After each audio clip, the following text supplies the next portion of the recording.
नमस्कार बच्चों, मैं Sutosh Kumar CBSE central school से आप सभी का स्वागत करता हूँ। तो आज हम क्लास 10 का फिजिक्स से रिलेटेड पहला चैप्टर लाइट के बारे में पढ़ेंगे।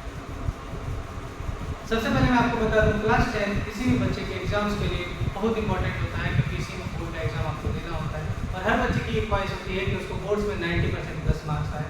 तो ये कैसे अचीव हो सकता है? ये ऐसे अचीव होगा ताकि हमारी पढ़ाई बहुत अच्छी हो, तभी ये अचीव हो सकता है। तो उसी संदर्भ में मैं आशुतोष कुमार पहला चैप्टर क्लास 10 के फिजिक्स का लाइट लेकर आपके सामने आया। तो सबसे पहले हमें ये समझना पड़ेगा कि आखिर लाइट होता क्या है। The first thing that we have to understand कि व्हाट इज लाइट। अलग अलग साइंटिस्ट ने अलग अलग समय पे लाइट की अलग अलग डेफिनेशन दिया है। किसी ने कहा लाइट वेव है, किसी ने कहा लाइट पार्टिकल है, पर आज के डेट तक भी हम ये डिफाइन नहीं कर पाए हैं कि लाइट वेव है या पार्टिकल है। तो जो करंट सिनेरियो, उस करंट सिनेरियो में हम ये मान के चलते हैं कि लाइट वेव भी है और पार्टिकल। बट अगर मैं बात करूं कि डेफिनेशन की व्हाट इज लाइट, अगर मैं ये बात करूं डेफिनेशन की लाइट होता क्या है, तो लाइट को सिंपलेस्ट वे में इस तरीके से डिफाइन कर सकते हैं कि light is a sensation of vision. What is light? Light is a sensation of vision. Light क्या है? तो लाइट विजन एंड सेंसेशन। अब इसका डेफिनेशन पे आते हैं। तो light is a form of energy that enables us to see the outside. मतलब लाइट एक फॉर्म ऑफ एनर्जी है। लाइट एक एनर्जी का फॉर्म है, ऐसा फॉर्म है जो हमें हेल्प करता है। क्या हेल्प करता है? To see the object around us. किसी भी ऑब्जेक्ट को हमारे आसपास देखना होगा तो उसके लिए लाइट की जरूरत होगी। आप इमेजिन करिए, आपके घर में कुछ देर के लिए अगर इलेक्ट्रिसिटी चली जाती है तो आप कितना परेशान होगा। अंधेरे में अगर किसी ऑब्जेक्ट को आप ढूंढने जाओगे तो वो ऑब्जेक्ट नहीं मिलेगा। इसका मतलब क्या है? किसी भी ऑब्जेक्ट को देखने के लिए हमें लाइट की जरूरत होगी। So light is a source of energy that enables us to see the object around us. ये हमें ऑब्जेक्ट को देखने में क्या करता है? अब लाइट एनर्जी का फॉर्म, और अभी मैंने आपको बताया कि लाइट में दो प्रॉपर्टीज भी होती है, एक वेव प्रॉपर्टी और एक पार्टिकल प्रॉपर्टी। लाइट को वेव भी कह सकते हो, लाइट को पार्टिकल भी कह सकते हो, लाइट को एनर्जी का फॉर्म भी कह सकते हो। और लाइट का डेफिनेशन पूछा जाए तो आप कह सकते हो कि light is sensation of vision. But अब कुछ लाइट के प्रॉपर्टीज के बारे में बात करते हैं कि लाइट अगर सेंसेशन ऑफ विजन है तो आखिर ये क्या क्या प्रॉपर्टीज को फॉलो करता है। तो सबसे पहला प्रॉपर्टी फॉलो करता है ट्रैवल्स इन स्ट्रेट लाइन। हमेशा आपने बुक्स में ये पढ़ा होगा कि light travels in straight line. Light हमेशा स्ट्रेट लाइन में ही ट्रैवल करता है। Light travels in straight line. But इस क्वेश्चन का आंसर शायद आपको बहुत कम बुक में मिलेगा कि लाइट स्ट्रेट लाइन में ही ट्रैवल करता है। लाइट स्ट्रेट लाइन में ट्रैवल करता है, लेकिन स्ट्रेट लाइन में ही ट्रैवल क्यों करता है? चलिए आज मैं इस क्वेश्चन का आंसर आपको बताता हूँ कि लाइट स्ट्रेट लाइन में ही ट्रैवल करता है। तो चलिए इस चीज को समझते हैं कि लाइट स्ट्रेट लाइन में ही ट्रैवल करता है। जैसे आपने पढ़ा होगा कहीं भी कोई भी वेव इस तरह के फॉर्म का होता है, कोई भी जो वेव हो वो इस तरह के फॉर्म का होता है, जहां पर जो टॉप मोस्ट पॉइंट होता है उसको क्रेस्ट कहा जाता है और जो बॉटम मोस्ट पॉइंट होता है उसको ट्रफ। तो बहुत सारे क्रेस्ट यहाँ पर बनेंगे, बहुत सारे यहाँ पर क्रेस्ट बनेंगे और बहुत सारे यहाँ पर ट्रफ बनेंगे। और रूल के हिसाब से दो क्रेस्ट और दो ट्रफ के बीच के डिस्टेंस को हम लोग वेवलेंथ कहते हैं, जिसको लैम्बडा से डिनोट करते हैं, इसको कहते हैं वेवलेंथ। मतलब दो क्रेस्ट और दो ट्रफ के बीच के गैप को वेवलेंथ कहते हैं, जिसको कहते हैं लैम्बडा मतलब वेवलेंथ। अब किसी भी वेव का एक प्रॉपर्टी होता है जिसको कहते हैं वेवलेंथ, जो कि दो क्रस्ट और दो ट्रफ के बीच का डिस्टेंस होता है। तो आखिर लाइट स्ट्रेट लाइन में ट्रैवल इसलिए करता है क्योंकि लाइट का वेवलेंथ बहुत कम है। अब मान लीजिए ये वेव्स मैंने यहाँ पे आपको दिखाया है कि ये वेव्स के बीच इतना इतना गैप है, इतना इतना गैप है, बट लाइट के केस में ये गैप नैनोमीटर में होता है। नैनोमीटर मतलब 10⁻⁹। मतलब ये जो लाइट का वेव होगा वो वेव बहुत ही कम वेवलेंथ का होगा, इससे भी कम जितना मैं ड्रॉ कर पा रहा हूँ, इससे भी बहुत कम, क्योंकि लाइट का वेवलेंथ का जो ऑर्डर होता है वो नैनोमीटर में होता है और नैनोमीटर में कहने का मतलब है 10⁻⁹ मीटर। तो जब कोई चीज एकदम बिल्कुल पास आ जाएगा, जब कोई वेव बिल्कुल पास आ जाएगा तो वो एक रे के जैसा दिखाई देने लगता है।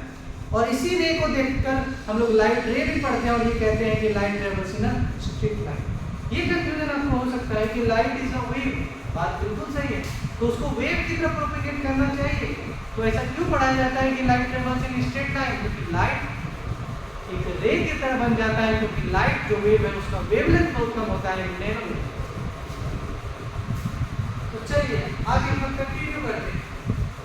अभी हमने पढ़ा कि लाइट स्ट्रेट लाइन में ट्रेवल करता है, हमने ये भी पढ़ा कि लाइट वेव प्रॉपर्टी के साथ होता है और पार्टिकल प्रॉपर्टी के साथ।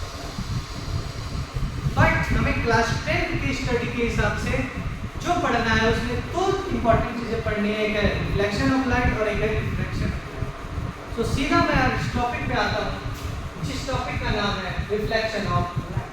क्योंकि क्लास 10 के बच्चे ज़्यादातर फोकस करते हैं अपने बोर्ड के एग्जाम के लिए, तो बोर्ड के एग्जाम के लिए उन चीज़ों को पढ़ाना ज़्यादा इंपॉर्टेंट है जो बोर्ड के एग्जाम में आए। और बोर्ड के एग्जाम में जो सबसे इंपॉर्टेंट टॉपिक है लाइट से रिलेटेड हुआ है रिफ्लेक्शन ऑफ लाइट। तो आइए हम लोग समझते हैं कि ये रिफ्लेक्शन ऑफ लाइट क्यों करता है। तो रिफ्लेक्शन ऑफ लाइट, रिफ्लेक्शन जरूरी नहीं है कि सिर्फ लाइट से रिलेटेड होगा। रिफ्लेक्शन कई संदर्भों में आप यूज कर सकते हो। लाइट के रिफ्लेक्शन के बारे में बात कर सकते हो, साउंड के रिफ्लेक्शन के बारे में बात कर सकते हो, या कोई अदर वे है वहां पे भी आप रिफ्लेक्शन को समझ सकते हो। रिफ्लेक्शन का बेसिकली मतलब होता है बाउंसिंग बैक। मान लीजिए मेरे हाथ में एक बॉल है, मैंने एक बॉल को थ्रो किया, बॉल दीवार से टकराएगा, वापस आ जाएगा। उसी तरह से लाइट एक सर्फेस से टकराता है, वापस आ जाता है, लाइट बाउंस बैक कर जाता है, उसी बाउंसिंग बैक को रिफ्लेक्शन ऑफ लाइट कहते हैं। लाइट एक सर्फेस से जाता है, वहां से टकराता है, टकराने के बाद वापस आता है, उसी को कहते हैं रिफ्लेक्शन ऑफ लाइट। तो समझिए इस बात को, reflection is the bouncing back of light. Reflection is the bouncing back of light, light का किसी सरफेस से टकरा के वापस आना।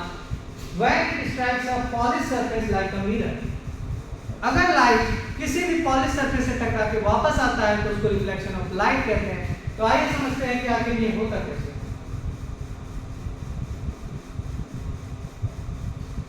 तो फॉर एग्जांपल आप ऐसा समझ लीजिए कि ये कोई सरफेस है और अभी के लिए मान लेते हैं कि ये एक पॉलिश्ड सरफेस है। जरूरी नहीं है कि सरफेस सारा पॉलिश ही हो, लेकिन ये मान लेना है कि ये पॉलिश सरफेस है। तो कोई रे अगर इस तरह से इंसिडेंट होगा तो ये रे वापस इस तरह से चला जाएगा, इसको हम लोग कहेंगे इंसिडेंट रे।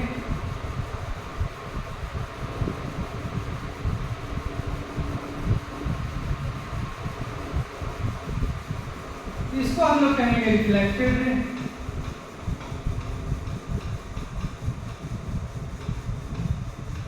ये वाला जो सरफेस है ये है हमारा सरफेस जो कि पॉलिश्ड है।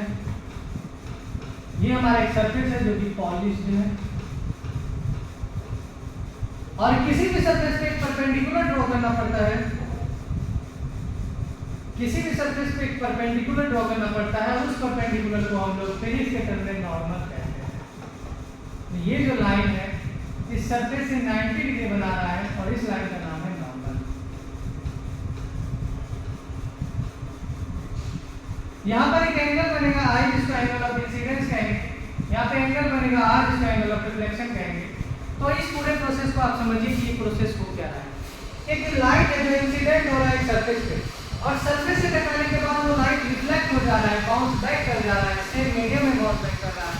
तो दिस प्रोसेस को रिफ्लेक्शन ऑफ लाइट कहेंगे। इंसिडेंट रे आया, एक सरफेस से टकराया, टकराने के बाद वापस उसी सरफेस में फेंक दिया। बैक करने के बाद जो रे बना वो रिफ्लेक्टेड रे है और पहले जो रे आ रहा था वो इंसिडेंट। अब बीच में एक लाइन ड्रॉ किया गया है 90 डिग्री पर, वो लाइन है नॉर्मल, और जिस सरफेस पे ये लाइट इंसिडेंट हो रहा है उस सरफेस को हमने कहा है पॉलिश सरफेस। यहाँ पर जो एंगल बन रहा है I को कहते हैं एंगल ऑफ इंसिडेंस। I को कहते हैं एंगल ऑफ इंसिडेंस और एक R बन रहा है जिसको कहते हैं एंगल ऑफ रिफ्लेक्शन। एक R बन रहा है जिसको कहते हैं एंगल ऑफ रिफ्लेक्शन। एक बन रहा है आपका एंगल ऑफ इंसिडेंस, एक बन रहा है आपका एंगल ऑफ रिफ्लेक्शन। तो इस तरीके से आपने समझा रिफ्लेक्शन ऑफ लाइट का मतलब लाइट इंसिडेंट करेगा, सरफेस से टकराएगा, टकराने के बाद वापस जाएगा। So bouncing back of light into the same medium is called reflection of.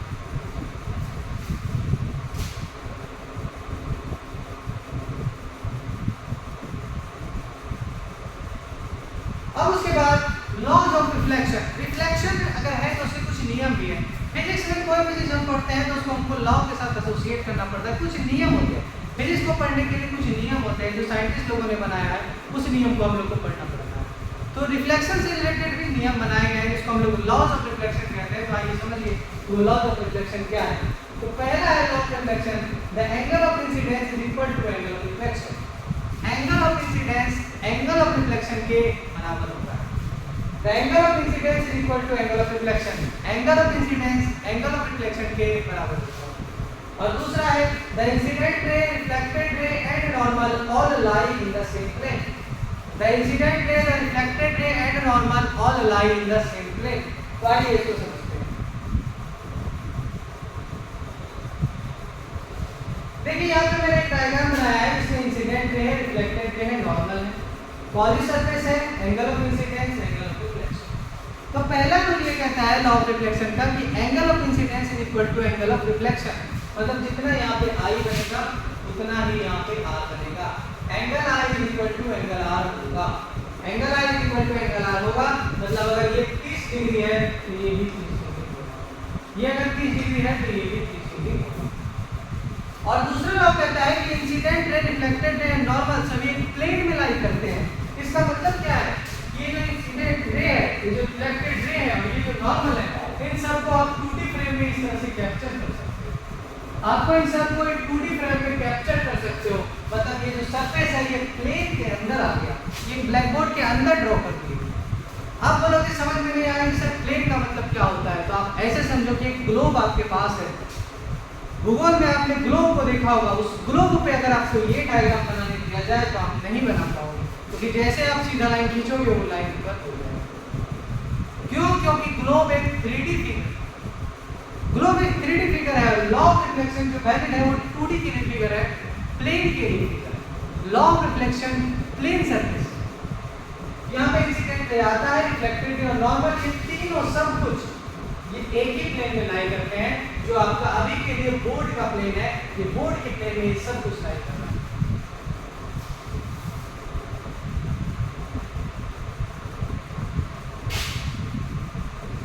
अब रिफ्लेक्शन एक नहीं, रिफ्लेक्शन दो तरह। आपको हमेशा ही लगता होगा कि रिफ्लेक्शन सिर्फ मिरर से होता है, लेकिन ये बात बिल्कुल गलत है। रिफ्लेक्शन सिर्फ मिरर से नहीं होता है, रिफ्लेक्शन सरफेस से होता है। चाहे सरफेस रफ हो तो भी होगा, चाहे सरफेस स्मूथ हो तो भी होगा। रिफ्लेक्शन सरफेस से होता है क्योंकि लाइट का बाउंसिंग बैक करता है। तो रिफ्लेक्शन दो तरह के होते हैं, एक होता है रेगुलर रिफ्लेक्शन, एक होता है डिफ्यूज रिफ्लेक्शन। एक रेगुलर रिफ्लेक्शन, एक डिफ्यूज रिफ्लेक्शन। अब सवाल ये है कि रेगुलर रिफ्लेक्शन कैसा रिफ्लेक्शन है जिसमें सरफेस जो है आपका स्मूथ हो, जैसे मीन। रेगुलर रिफ्लेक्शन के लिए सरफेस स्मूथ हो जैसे कि मीन। इरेगुलर या डिफ्यूज रिफ्लेक्शन के लिए सरफेस को रफ, मतलब अगर सरफेस स्मूथ और पॉलिश्ड है तो रेगुलर रिफ्लेक्शन होगा, और अगर सरफेस रफ है तो इरेगुलर रिफ्लेक्शन होगा, मतलब डिफ्यूज रिफ्लेक्शन होगा। इसलिए कई बार आपने ये सोचा होगा, ये सुना होगा कि मिरर, चेहरा देखने के लिए मिरर की जरूरत पड़ती है। मिरर की जरूरत क्यों पड़ेगी? ये दीवार पे हम लोग चेहरा क्यों नहीं देख पाएंगे, टेबल पे हम लोग चेहरा क्यों नहीं देख पाएंगे? इसका कारण है कि मिरर का जो सरफेस होता है वो स्मूथ एंड पॉलिश सरफेस होता है। तो स्मूथ और पॉलिश सरफेस से ही रेगुलर रिफ्लेक्शन होगा, इसीलिए हमें चेहरा अपना क्लियर दिखेगा। लेकिन बाकी सरफेस से रेगुलर रिफ्लेक्शन नहीं होगा तो हमें अपना चेहरा क्लियर दिखाई नहीं देगा। तो इस कंक्लूजन में आप मत रहिए कि सिर्फ मिरर से रिफ्लेक्शन होता है लाइट का, नहीं, सरफेस से लाइट का रिफ्लेक्शन होता है। वो हो सकता है कि इरेगुलर हो, इसीलिए आपको चेहरा दिखाई नहीं दे रहा हो, या ऑब्जेक्ट का इमेज क्लियर दिखाई नहीं दे रहा हो।